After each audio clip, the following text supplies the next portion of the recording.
আসসালামু আলাইকুম everyone, welcome back to my channel. আজকের পর্বে তৈরি করে দেখাবো সকালের ব্রেকফাস্ট অথবা লাঞ্চের রেসিপি। তো আপনারা চাইলে কিন্তু এটা ডিনারের জন্য তৈরি করে নিতে পারেন। তো চলুন শুরু করা যাক, এটা আমি কীভাবে তৈরি করছি দেখে নিন। এখন চুলায় আমি একটা প্যান বসিয়েছি আর এখানে আমি সয়াবিন তেল দিয়ে দিচ্ছি। তো এখানে আমি পরিমাণ মতো সয়াবিন তেল দিয়ে নিয়েছি। এরপর দিয়ে দিয়েছি তেজপাতা, দারচিনি, এলাচ, এরপর দিয়ে দিচ্ছি লবঙ্গ।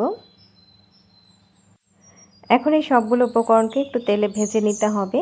তো একটু ভালো করে ভেজে নিয়েছি। এরপর এখানে দিয়ে দিচ্ছি পেঁয়াজ কুচি। তো এখানে প্রায় 1 কাপের মতো পেঁয়াজ কুচি দিয়ে নিয়েছি।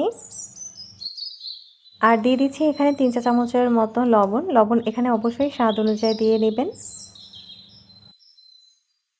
এখন পেঁয়াজটাকে একটু ভালো করে ভেজে নরম করে নিচ্ছি গরম মশলার সাথে।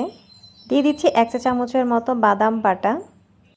তো বাদাম বাটা দিলে খেতে ভালো লাগবে, অবশ্যই দেওয়ার চেষ্টা করবেন। এরপর এখানে দিয়ে দিচ্ছি বাটা জিরা, দিয়ে দিচ্ছি আদা বাটা 2 চা চামচের মতো। এরপর দিয়ে দিচ্ছি ধনে গুঁড়া 2 চা চামচের মতো। এখন এখানে আমি বিরিয়ানির হাফ প্যাকেট মশলা দিয়ে দিচ্ছি।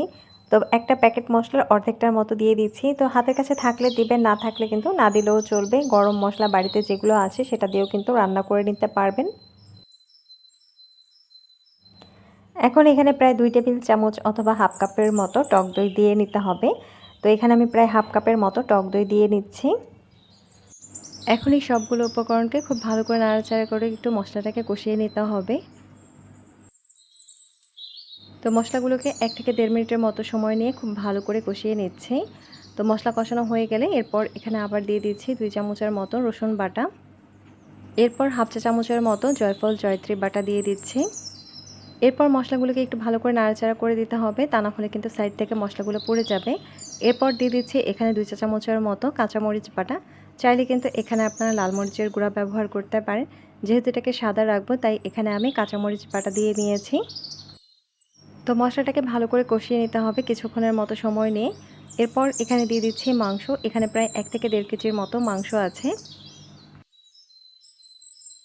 তো খুব ভালো করে মাংসটাকে কষিয়ে নিতে হবে। তো মাংস থেকে যে পানিটা বের হবে সেই পানি দিয়ে কিন্তু মাংসটা খুব ভালো করে সিদ্ধ করে নিতে হবে।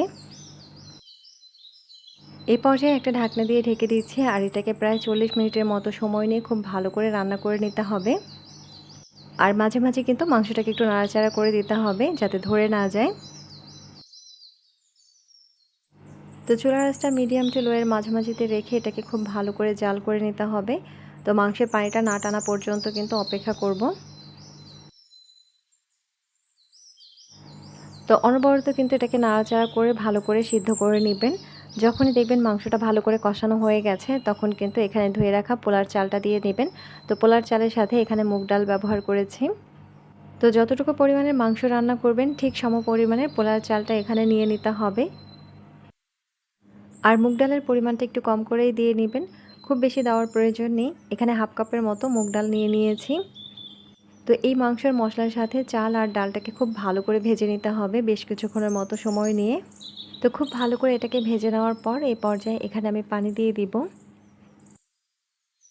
তো যে পট দিয়ে চালটা মাপবেন সেই পট দিয়ে কিন্তু এখানে পানিটা দিয়ে নেবেন।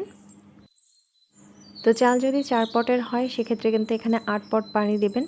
আর 1 পট আপনারা হাতের কাছে রাখবেন, যদি প্রয়োজন হয় তাহলে দিয়ে নেবেন, না হলে কিন্তু দেবার দরকার নেই।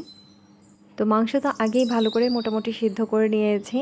এরপর চাল আর ডালটা ভালোভাবে সিদ্ধ হওয়ার জন্য কিন্তু প্রয়োজন মতো পানিটা দিয়ে নিতে হবে। এখানে আমি প্রায় আন্দাজ মতো পানিটা দিয়ে নিয়েছি। তো এখানে 1.5 লিটারের থেকে একটু কম হতে পারে পানির পরিমাণটা। এখন একটা ঢাকনা দিয়ে ঢেকে দিব। তো ঢাকনা দিয়ে ঢেকে এটাকে রান্না করে নিতে হবে বেশ কিছুক্ষণের মতো সময় নিয়ে। তো মাঝে মাঝে কিন্তু একটু নাড়াচাড়া করে দিতে হবে, পানিটা কিন্তু টেনে এসেছে।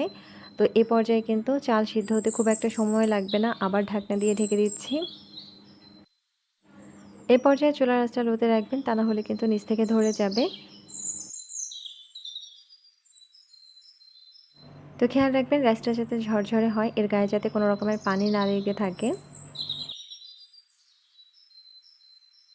তো এই পর্যায়ে রাইসটাকে খুব ভালো করে নাড়াচাড়া করে দিতে হবে।